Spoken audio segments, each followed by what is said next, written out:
प्रिय मित्रों, सुप्रभात।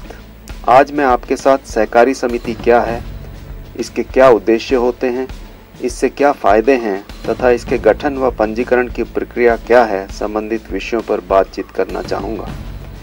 शुरुआत में मैं ग्रामीण इलाकों में कृषि व अन्य व्यवसाय से जुड़ी आर्थिक समस्याओं संबंधित कुछ खास पहलू व परिस्थितियों को साझा करना चाहूँगा।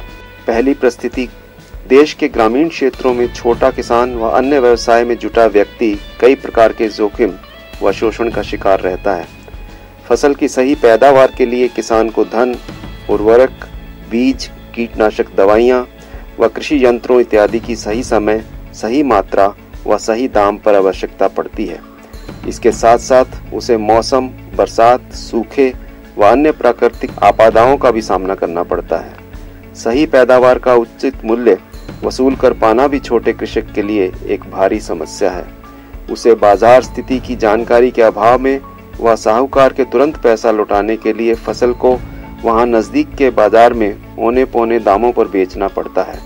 मिडिलमैन भी काफी पैसा ले लेता है। दूसरी परिस्थिति, ग्राहक के रूप में भी ग्रामीण व शहरी क्षेत्रों में लोगों को कई तरह की कठिनाइयां झेलनी पड़ती हैं। दूर दराज इलाकों में दुकानदार ग्राहक से मैक्सिमम रिटेल प्राइस से भी अधिक रेट वसूलता है, मिलावट करता है, तोल भी कम देता है व चोर बाजारी करता है। तीसरी परिस्थिति, आज देश में कई युवा बेरोजगार नौकरी न मिलने से परेशान हैं। इनमें से कई युवाओं के पास नई सोच, भरपूर ऊर्जा व जानकारी है, परंतु अकेले अपना व्यवसाय लगाने के लिए आवश्यक पूंजी उपलब्ध नहीं है व अन्य कई कठिनाइयाँ हैं।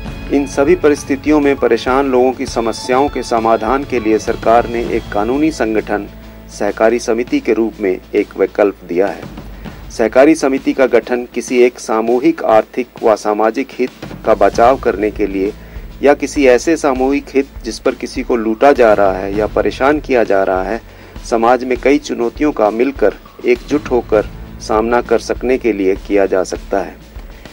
ऐसी सभी स्थितियों में जब लोगों के पास पूंजी नहीं है, व्यक्ति विशेष नहीं है, जमीन नहीं है, मूलभूत सुविधाएं नहीं हैं, ऐसे कई लोग जब इकट्ठे हो जाएंगे और एक प्रोफेशनल मैनेजर को जो ट्रस्टवर्दी हो, स्किल्ड हो, चोरी ना करे, भर्ती कर एक सहकारी समिति बना सकते हैं, जिसमें सभी का बराबर का मालिकाना हक है व जिसकी जितनी कैपिटल उसका उतना ही रिटर्न बढ़ता जाता है। सहकारी समिति एक खुली व ऐच्छिक सदस्यता एवं सीमित संसाधनों वाले व्यक्तियों की प्रजातांत्रिक प्रणाली से नियंत्रित आर्थिक व सामाजिक उद्देश्यों को प्राप्त करने के लिए बनाई गई एक संस्था है।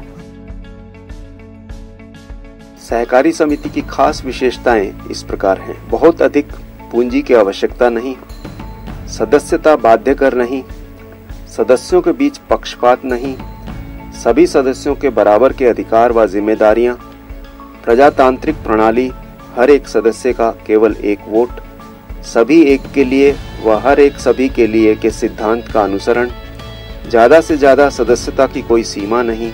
सहकारी समिति लिमिटेड में सदस्य देयता उसकी अंश पूंजी तक सीमित, सीमित लाभांश का आवंटन, सदस्यों द्वारा सदस्यों में से चुना हुआ संचालक मंडल, आपसी सहायता व कल्याण के उद्देश्य पर बल, सदस्यता में बदलाव के बावजूद स्थिर अस्तित्व, प्रजातंत्र की धारणा का प्रतीक होने की वजह से सरकार की उदार मदद, पंजीकरण कानूनी आवश्यकता, पंजीकरण की सरल प्रक्रिया। अब हम यह जानने का प्रयास करेंगे कि सहकारी समिति के गठन व पंजीकरण की प्रक्रिया क्या है। यहाँ हम उत्तर प्रदेश राज्य के संदर्भ में निर्धारित प्रक्रिया की चर्चा करेंगे। अन्य राज्यों में यह प्रक्रिया कुछ अलग हो सकती है। सहकारी समिति के गठन व पंजीकरण की प्रक्रिया के 10 कदम इस प्रकार हैं। पहला कदम, समिति बनाने के लिए कम से कम 10 इच्छुक व्यक्ति। सहकारी समिति के गठन के लिए सरकारी अधिनियम के अनुसार कम से कम 10 ऐसे व्यक्ति जो सभी अलग अलग परिवार से हैं व किसी एक सामान्य आर्थिक व सामाजिक उद्देश्य की पूर्ति के लिए मिलकर काम करना चाहें का एकजुट होना आवश्यक है। दूसरा कदम, सर्वसम्मति से मुख्य प्रवर्तक का चुनाव। समिति बनाने के इच्छुक व्यक्तियों के समूह द्वारा आपसी सहमति व बहुमत से मुख्य प्रवर्तक का चुनाव किया जाता है, जो समिति के पंजीकरण तक की प्रक्रिया के लिए मुख्य भूमिका निभाता है व संबंधित प्रपत्र प्रस्तुत करता है। तीसरा कदम, प्रस्तावित सहकारी समिति के नाम का निर्णय है। सहकारी समिति बनाने के सभी इच्छुक व्यक्ति सहकारी समिति के नाम पर विचार कर किसी एक नाम पर सहमति बनाते हैं। इस प्रक्रिया का चौथा कदम है समिति के उपविधियों का निर्धारण। समिति बनाने के सभी इच्छुक व्यक्ति मिल बैठकर सहकारी समिति के आंतरिक मामलों व कार्य से संबंधित नियम निर्धारित करने हेतु समिति की उपविधियां तैयार करते हैं। ये उपविधियां राज्य के सहकारी सभाएं अधिनियम के प्रावधानों के अंतर्गत बनाई जाती हैं। मॉडल उपविधियां यानी कि बायलॉज की कॉपी जिला व उप निबंधक सहकारिता के कार्यालय से तथा एनसीडीसी की वेबसाइट www.ncdc.in पर उपलब्ध है। पांचवा कदम, सहकारी समिति पंजीकरण हेतु शुल्क की अदायगी। हर एक राज्य के सहकारी अधिनियम के अनुसार समिति बनाने हेतु शुल्क निर्धारित है और यह ट्रेजरी चालान द्वारा राज्य शासन कोष में जमा किया जाना होता है। छठा कदम, सदस्यों की अंश पूंजी जमा करना। प्रस्तावित सहकारी समिति के प्रत्येक सदस्य से अंश पूंजी के रूप में कम से कम 1 शेयर की राशि एकत्रित की जाती है।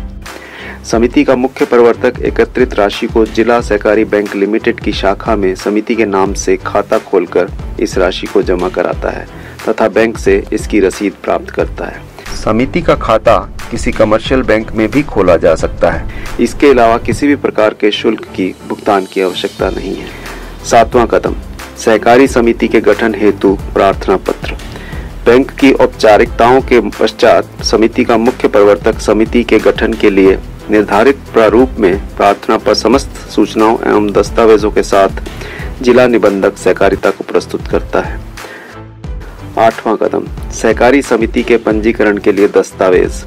सहकारी समिति के पंजीकरण के लिए समिति के मुख्य प्रवर्तक को संबंधित जिला कार्यालय जाकर प्रार्थना पत्र के साथ निम्नलिखित दस्तावेजों की 4 प्रतियों को जमा कराना आवश्यक है। समिति के पंजीकरण प्रपत्र से पूर्व सभी बैठकों का कार्यवत रिकॉर्ड, प्रत्येक सदस्य से घोषणा पत्र, सदस्यता पहचान पत्र फोटो सहित, समिति सदस्यों की सूची, बैंक रसीद, समिति कार्यों की सूची, समिति कार्यों का पूरा विवरण, रजिस्ट्रेशन शुल्क रसीद व अन्य निर्धारित दस्तावेज। इसी प्रक्रिया का 9वां कदम है सहकारी समिति के मूल दस्तावेजों की जांच व रिपोर्ट। जिला स्तरीय अधिकारी द्वारा नियुक्त सहकारी निरीक्षक प्रस्तावित समिति के मूल दस्तावेजों की जांच कर रिपोर्ट बनाते हैं। सहायक आयुक्त द्वारा रिपोर्ट के अनुमोदन के पश्चात समिति की पत्रावली मंडल के उपायुक्त एवं उप निबंधक सहकारिता को समिति के पंजीकरण के लिए भेज दी जाती है। 10वां कदम, सहकारी समिति का पंजीकरण। उपरोक्त प्रक्रिया में सभी दस्तावेज पूर्ण व सही पाए जाने पर उप निबंधक सहकारिता द्वारा समिति का पंजीयन प्रमाण पत्र जारी किया जाता है एवं समिति की उपविधियां पंजीकृत की जाती हैं। पंजीयन प्रमाण पत्र जारी होने के पश्चात सहकारी समिति अपना कार्य आरंभ कर सकती है। पंजीकृत होने के पश्चात सहकारी समिति राष्ट्रीय सहकारी विकास निगम से इसके नियम एवं शर्तों के अनुसार आर्थिक सहायता प्राप्त कर सकती है।